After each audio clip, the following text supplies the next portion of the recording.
some dreaming of something, but only the relentless, fearless, hungry actually rise. This is where champions are made. Only the strongest can breathe at this altitude. Only the toughest can stand tall where others fall. 60 minutes for this moment right now.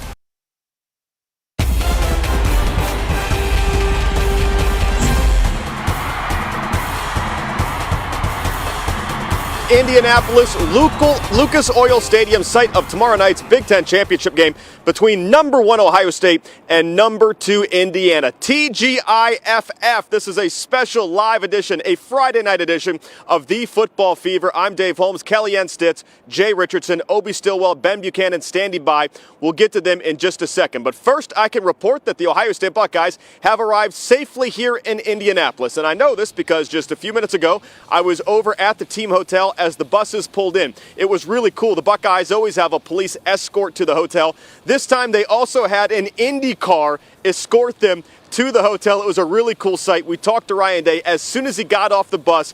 It was a very quick interview, but let me play some of that for you right now. I think it's easy to be hungry when you check last week's box. Do you sense the same hunger here as you go for goal number 2 this season? Yeah, we want to finish off this thing the right way. These guys know that this is on the list of things we want to get done this year, and we've talked about it before, why we want to get this done. You know, we want to be the 1 seed going to the playoffs. One of our goals is to win the Big Ten championship, and you know, you feel like when you have momentum, you want to keep it. So we want to do that, and you know, it's a great opponent here. You know, Indiana's played very, very well this year. They you know, they have a great team, and so we know. But when you're playing the Big Ten championship, you expect nothing less. 3 goals every year for this team. Beat Michigan, Big Ten title, national title. Last year they got the Natty. This year they're trying to get those first 2 first and check those 2 boxes off. All right, let's send it back to the studio now. I know Kellyanne Stitz will join me tomorrow here for the actual game, but tonight, Kellyanne, it's your job to keep those 3 fellas in line. How's the babysitting going? Dave, it's the hardest job out there, but I'm holding it down in studio for us. Our Dave Holmes scoping out Lucas Oil Stadium for us tonight, the site where a historic Big Ten championship game will be played tomorrow. It's number 1 Ohio State versus number 2 Indiana in a battle of the undefeated, a true matchup game for the Buckeyes with Heisman implications, postseason seeding, you name it, this game has it. Guys, how are we feeling? Ben, I'm going to start with you. Guys, I'm really excited for this game. Obviously, first Big Ten championship game for Ohio State since 2020. Just let that hang there a second. That is way too long.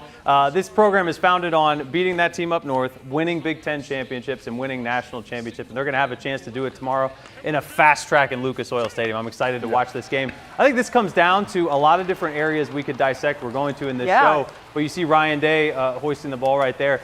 I love what we talked about after the Michigan game, guys. Winning with humility. I know maybe we'll talk about that one way or another. But the guy on the other side, as we know, Curt Cignetti, not as much, right? The Google me mentality. I'm really interested to watch this coaching matchup tomorrow. 2 very interesting guys that have done a great job with their program. 2 interesting quarterbacks we're going to have a chance to discuss. There's a lot that's on the line. Fernando Mendoza is legit. Matt Patricia and the guys have to bring it tomorrow. But this game comes down to Julian saying I think he's going to have, I think, some Heisman moments tomorrow. I like that. Oh, yeah, and a lot of respect between these 2 coaches, too, as well. Jay, what are your thoughts on this one? This game is the one I had circled on my calendar if it were to happen, even in the preseason. I said, man, you got 2 top-tier football teams, 2 top-tier offenses, 2 top-tier quarterbacks, as Ben mentioned, but also 2 top-tier defenses. People don't give Indiana a lot of credit for their defense. A fantastic pass rusher they're going to have on the edge. Ohio State has to find ways to get these guys blocked up, and then they have a fantastic running game that people don't talk about with Indiana. So this is one of the most important matchups of the season. I know people are going to say, well, both teams are in the playoffs either way, so why does it really matter? It matters because, as Ben told you, there's a championship on the line. That's the Big Ten. We haven't done that in a long time.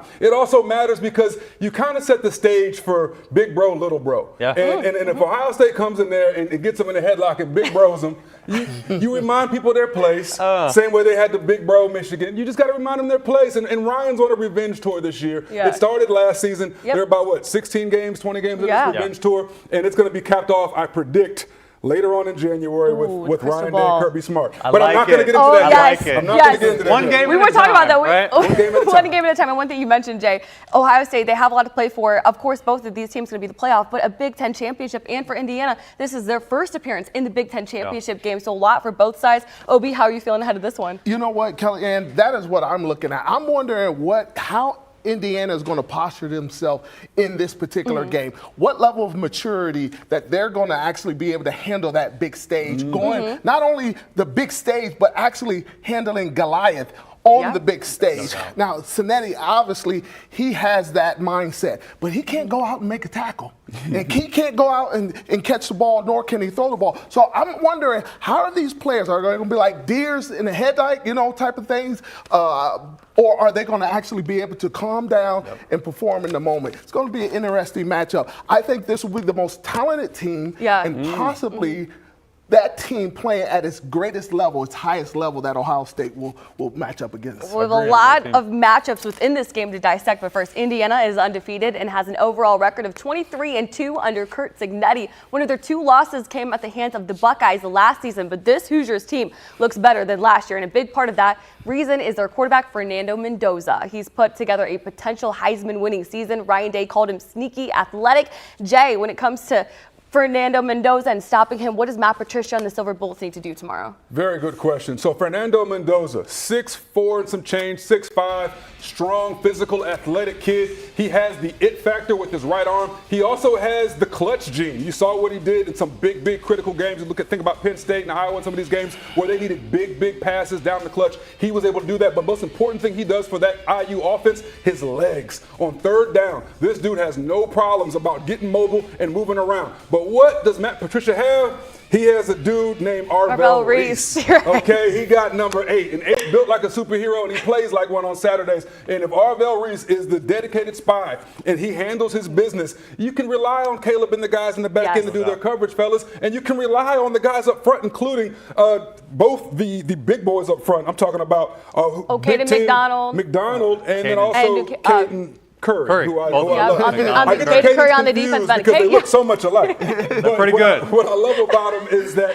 they're aggressive and they're talented. And so it leaves Arvell one-on-one with the quarterback, and I think that's going to be the neutralizing factor for Mendoza. He's been an unbelievable surprise this year, Arvell Reese. They say not only a first-round draft pick, they're saying maybe top 5, even the number 1 pick, they're saying. Yeah, he deserves it, man. His stock went up. Talk to him. He says, I'm no surprise. But that's right. For all of us.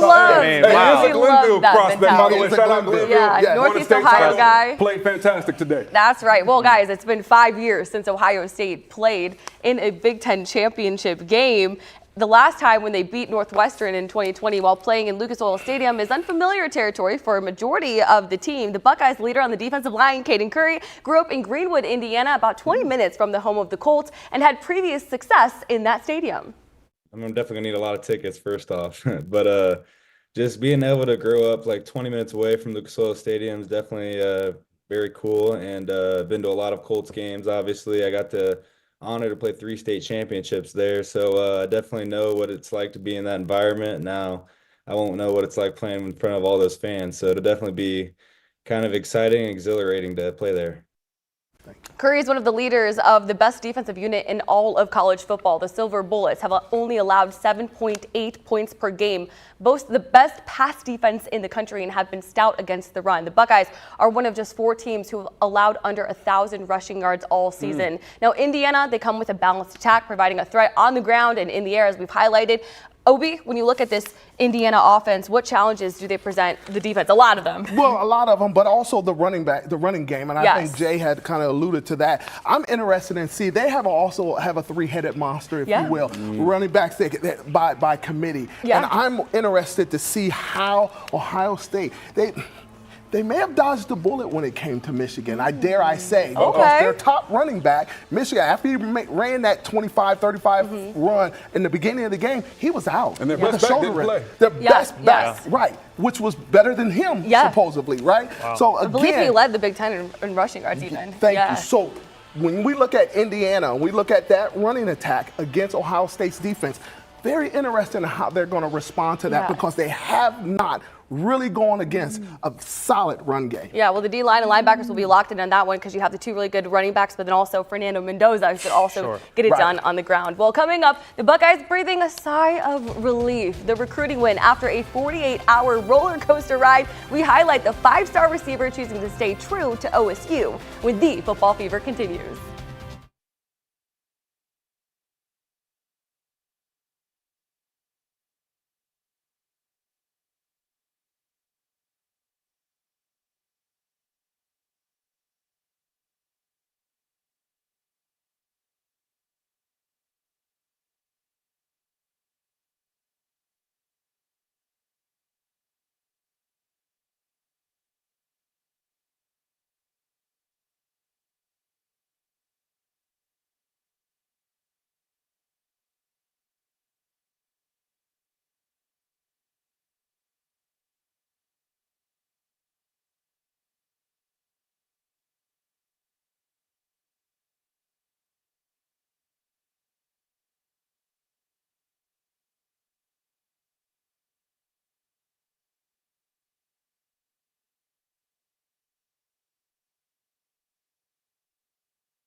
committed to the Buckeyes for a long time, and with Coach Hartline leaving, it really impacted my recruitment heavily, and I really just had to take time to step back and really reevaluate everything, but just sit with my family and taking time to think about it.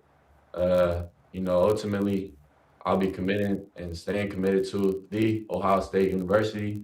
I just feel like they're the right fit for me, and I made my decision a couple of years ago, and it was for the right choice. And well, after 48 hours of some uncertainty, the best receiver in the 2026 class is now the newest member of Zone 6. Chris Henry Jr. choosing to follow his heart to Columbus and stay committed to Ohio State with his intention to sign. But for a second, it looked like he might flip to Oregon or follow two of his high school teammates to USC. In the end, he's stuck with the Bucs. With Brian Hartline leaving at the end of the season, it looked like the Buckeyes' ability to recruit top-tier wide receivers was a little bit threatened, but Henry Jr.'s commitment is a testament to the culture Ryan Day has built at Ohio State. Guys, I want your thoughts on both Chris Henry Jr.'s commitment and Brian Hartline taking the job at South Florida. Ben, I'm going to start with you. Sure. Guys, I love this. You think about what it means to honor your commitment. I think that's something that's timeless, right? That's honorable always, but it seems like it's especially honorable today in this transfer portal era and this NIL era that we see today. And Chris Henry Jr.,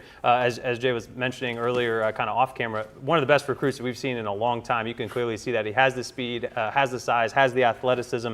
But what I take from this, guys, is that OSU is bigger than one coach, bigger than one person. Listen, Brian Hartline, all the credit in the world. Is he going to be missed? Absolutely. One of the best coaches we've seen, not only in developing talent and recruiting talent, he seems to just connect with the football players. And that's a testament to the work he's built at Ohio State. You rattle off the names as we always do: Jeremiah Smith, Carnell Tate, Marvin Harrison Jr., Chris Olave, Garrett Wilson, Jackson Smith, and Jake. I mean, go on and on and on. These are first rounder after first rounder, key contributors in the NFL. So you come to Ohio State to get recruited and to get developed to go on to the next level. Now, having said that, wish Brian Hartline all the best. I think he is ready for that next job. And Ryan Day said it's very gratifying to see your assistants get this position, right? And so that's why you get into coaching. These guys are highly competitive. They want to be a head coach. So credit to him. Wish him the very best. He will be missed, but it's just onward and upwards from here as far as the great recruits we have. Chris Henry Jr. Guys, I want to know your thoughts as well. I mean, unbelievable athlete. Bright future for the Buckeyes, Obi. Yeah, I mean, I think it's great. Congratulations to Brian Hartline.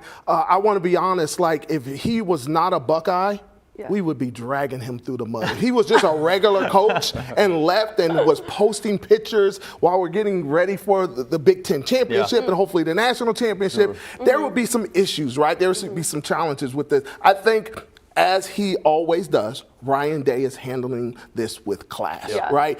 This is not the way he would have wanted this to happen. Is this a distraction? Yes, absolutely. Is it a big distraction? Maybe not, but I think we'll see how much of a distraction it is on down the line. Yes, Chris Henry, I'm so glad that he's coming. Honoring his commitment, yes. Brian Hartline, wish him the best. I think he's a great coach. I remember when he left the NFL and was suiting up and practicing with some of the players, and as we were developing some of these players. But so I've seen his process, his maturation process. So congratulations to him. I hope it does not impact the team like it could. Right. But I think this is a very mature team. I was just about to say, they've showed their maturity this year, especially, and with Brian Hartline, he's also honoring his commitment to stay coaching the Buckeyes through the end of the season. Jay, what are your thoughts on all of this? A couple thoughts quickly. One, congrats to Chris Henry Jr. I played against his father, and just a fantastic talent, fantastic kid. Got a chance to spend some time with him in the preseason and talk to him one-on-one up close. Trust me, folks, he is taller than advertised. He's easily 6'6", maybe 6'7", and that's a kid that has amazing body control when the ball's in the air. You see some one-handers from him and just some things that you don't see out of big guys moving in small spaces. He's going to be special. Him and JJ on opposite ends in the red zone is going to be a terrifying thing for opposing defensive coordinators. Now, I do not like the timing of everything, and I think college football has to do a better job, whether that's the NCAA or the CFP, of the schedule and the calendar and when things happen, because of where signing day falls. It throws a monkey wrench in teams' postseason things that they're trying to do. And I think that makes it very, very difficult on coaching staffs and on culture.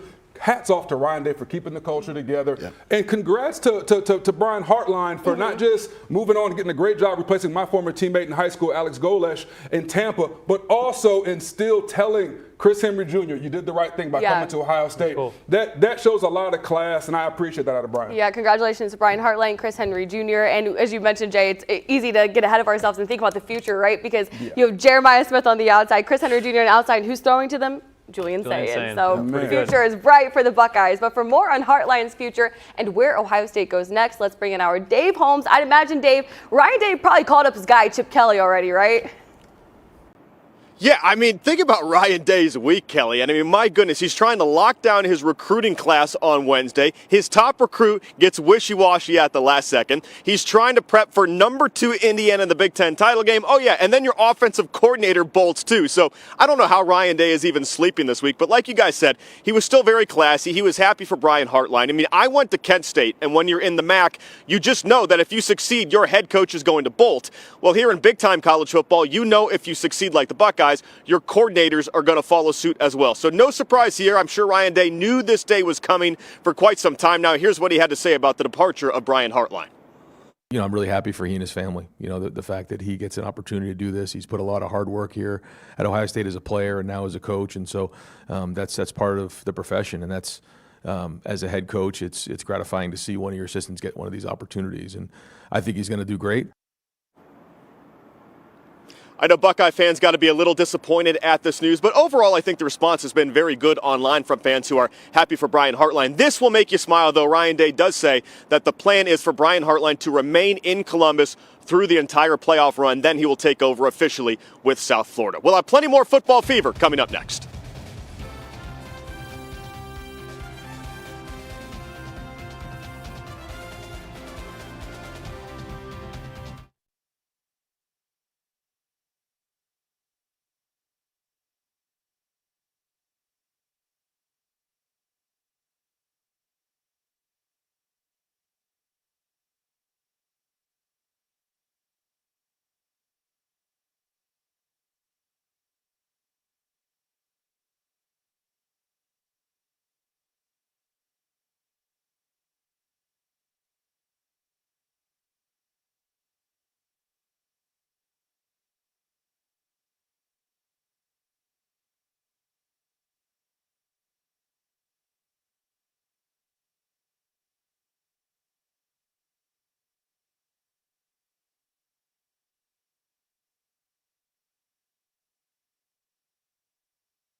a special Friday night edition of the Football Fever live from Indianapolis. Final thoughts here from Lucas Oil Stadium. I don't want to hear anyone talk about this game not mattering to these two programs. For the first time in Big Ten title game history, we have 1 against 2. For the first time in Big Ten title game history, we have 12-0 against 12-0. And it matters to these fans. It matters to these programs. The Buckeyes are hungry after not being here since 2020. And guys, as we go back to the studio, if the Buckeye fans are hungry, well then Indiana's starving, because it's been 1967 since the last time they hoisted that trophy. I can't wait for tomorrow and what's going to be a hostile crowd here at Lucas Oil Stadium. Oh, man. All right, Dave, thank you so much. Hold it down there. I'll join you out there in Indianapolis tomorrow. Guys, as we continue to set the scene, Ryan Day mentioned on Wednesday they're looking forward to a clean game on a fast track in Indiana and Ohio State's first meeting on a neutral site in the Big Ten championship game.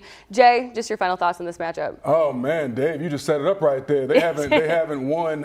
Indiana hasn't won since the Civil Rights Movement, which is crazy. Ooh. That's a long time ago. Listen, I know this game matters more than anything to everybody on that field, and it should. It's important. Don't look ahead. Stay in the moment for these players. This is going to be really, really important. This is the game that everybody who loves football can't wait to watch, because these are the best 2 teams in the country. Yes, SEC, these are the best 2 teams in the country. Yep. I'm excited about it. I can't wait to watch it. Obi? Hey, I'm excited about this game. I'll tell Buckeye fans, stop moving the goalpost on Ryan Day. You know, he's checking the boxes. He's our coach. He's going to do an amazing job. I think the Buckeyes win. Well, you're right. We talked about at the beginning of the show, he wins, and he wins with humility. Make no mistake about it, though. He's an elite competitor, and he wants to win in everything that he does. He bridges that gap so well of being humble, as you've mentioned, but also going out there and getting it. It's, guys, first Big Ten championship since 2020. It's been too long. Need to go out and get it. Way too long. A few of those things. That's way too long. And these guys are hungry to get one. They just got their gold pair of pants, and now they're looking for that Big Ten championship, as they are looking to also attack a national championship. Now, that'll do it for this special edition of the Football Fever, and the Buckeyes and the Hoosiers will kick off tomorrow night at 8 p.m. on Fox. Make sure to join us for our pregame show at 5:30, and then for our postgame show immediately following the game. All of this is on Fox. Until then, guys, take us away. Go Bucks.